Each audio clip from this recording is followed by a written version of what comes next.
अस्सलामु अलैकुम व रहमतुल्लाहि व बरकातुहू। कुरान मजीद के फ़ज़ाइल तो बेशुमार हैं। चंद फ़ज़ाइल ही आज हम इस वीडियो में जानेंगे। कुरान पढ़ने वाले पर रश्क। रसूलुल्लाह सल्लल्लाहु अलैहि वसल्लम ने फरमाया, रश्क नहीं होना चाहिए मगर दो शख्सों पर, एक तो उस शख्स पर जिसे अल्लाह ने कुरान दिया और वह उसे रात व दिन के अवकात में पढ़ता है। अब रश्क करने वाला दूसरा शख्स यूँ कहे कि अगर मुझे भी वह कुरान दिया जाता जैसे उसे दिया गया तो मैं भी ऐसा ही करता।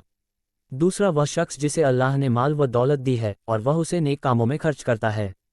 अब दूसरा शख्स यूँ कहे कि अगर मुझे भी वह माल दिया जाता तो मैं भी यही करता। कुरान की तिलावत पर सकीना और फरिश्तों का उतरना। उसैद बिन हुज़ैर रजी अल्लाह अन्हु रात को सूरह बकरा तिलावत कर रहे थे, उनका करीब बंधा हुआ घोड़ा बिदकने लगा। उसैद खामोश हो गए तो घोड़ा भी बिदकने से बंद हो गया। उन्होंने फिर पढ़ना शुरू किया तो घोड़ा फिर से बिदकने लगा। यह चुप हो गए तो घोड़ा भी ठहर गया। फिर उसैद ने तिलावत कुरान शुरू की तो घोड़ा फिर से बिदका। तब उन्होंने अपने बेटे यहया को संभाला जो घोड़े के करीब था। उसैद डर गए कि कहीं घोड़ा बिदकते हुए यहया को नुकसान ना पहुंचाएं। बेटे को अपने पास घसीट लिया और आसमान की तरफ निगाह की। एक चीज़ साइबान की तरह दिखाई दी, उसी को देखता रहा यहाँ तक कि वह गायब हो गई। सुबह उसैद रज़ी अल्लाह अन्हु ने यह किस्सा रसूलुल्लाह सल्लल्लाहु अलैहि वसल्लम से बयान किया। आप सल्लल्लाहु अलैहि वसल्लम ने फरमाया, ए उसैद कुरान पढ़ता रह, कुरान पढ़ता रह, जो तुझ पर गुजरा है बड़ा अच्छा वाक़या है। तो उसैद ने फिर कहा, ए अल्लाह के रसूल, मैं डर गया था कि कहीं घोड़ा यहया को कुचल ना डाले। वह बिल्कुल घोड़े के करीब पड़ा था और सर उठाकर इधर ख्याल किया। फिर मैंने आसमान की तरफ देखा तो साइबान की तरह कुछ मालूम हुआ, उसमें जैसे चिराग रोशन है। फिर मैं बाहर आ गया यहाँ तक कि वह नज़र से गायब हो गया। तो आपने फरमाया, ए उसैद, क्या तू जानता है कि यह क्या था?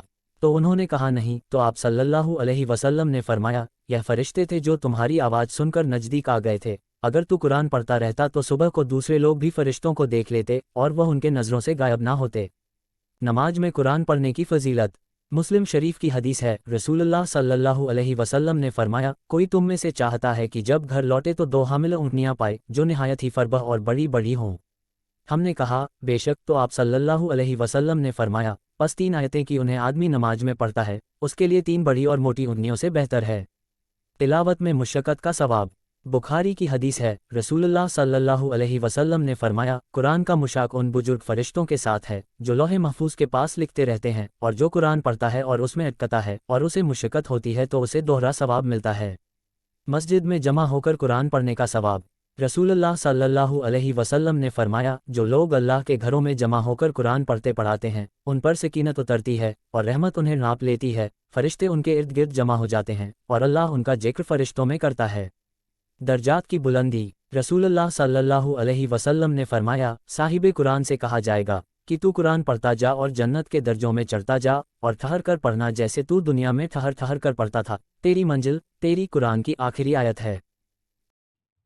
आखिर में अल्लाह ताला से दुआ है कि ए अल्लाह, हमें कहने सुनने से ज़्यादा अमल की तौफीक दे। आमीन।